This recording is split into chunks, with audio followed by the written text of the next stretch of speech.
যারা প্রেম করে পালিয়ে কোর্টে বিবাহ করেছিলেন, আল্লাহ রাসূল বলেছে লা নিকাহা ইল্লা বিওয়ালি, লা নিকাহা ইল্লা বিওয়ালি, লা নিকাহা ইল্লা বিওয়ালি। ওলি ছাড়া বিবাহ বাতিল, ওলি ছাড়া বিবাহ বাতিল, ওলি ছাড়া বিবাহ বাতিল। যে বিবাহে ওলি নেই সেই বিবাহ বাতিল, যে বিবাহে ওলি নেই সেই বিবাহ বাতিল। অর্থাৎ ওলি ছাড়া বিবাহ বাতিল। আপনি যে কোর্টে পালিয়ে বিবাহ করেছিলেন, মেয়ের পিতা ছিল না, মেয়ের অভিভাবক ছিল না, আপনি বলতে পারেন মেয়ের বান্ধবী ছিল, মেয়ের দুলাভাই ছিল।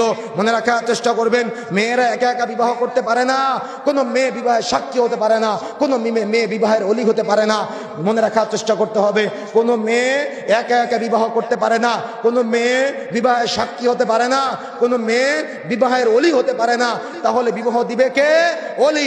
মেয়ের পিতা যদি বেঁচে থাকে মেয়ের পিতা বিবাহ দিবে, পিতা মারা গেলে মেয়ের ভাই বিবাহ দিবে। অর্থাৎ স্তর ভেদে যদি অলি পরের জন মারা যায় তাহলে তার পরের জন বিবাহ দিবে।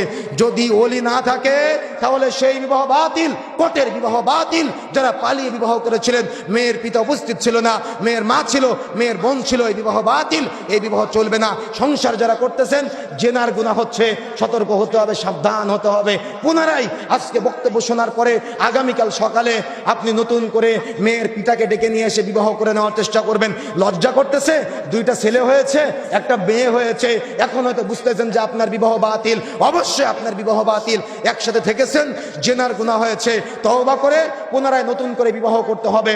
তা না হলে যতদিন একসাথে থাকবেন জেনার গুনাহ হবে এবং আপনার সংসার অবৈধ। এমনিতে যে সন্তান তিনটা হয়েছে, এই সন্তান অবৈধ সন্তান। ইসলামী শরীয়তের মিরাজ বন্টন অনুযায়ী আপনার এই সন্তানগুলো আপনার সম্পদের ভাগ পাবে না। তাদের জন্য নতুন করে সম্পদ লিখে দিয়ে যাওয়ার চেষ্টা করবেন। মনে রাখার চেষ্টা করবেন, কোর্টের বিবাহ বাতিল, পালিয়ে বিবাহ করা বাতিল। ছেলে একা একা বিবাহ করতে পারে, কিন্তু মেয়ে কখনো একা একা পালিয়ে অভিভাবক ছাড়া ওলি ছাড়া বিবাহ করতে পারে না।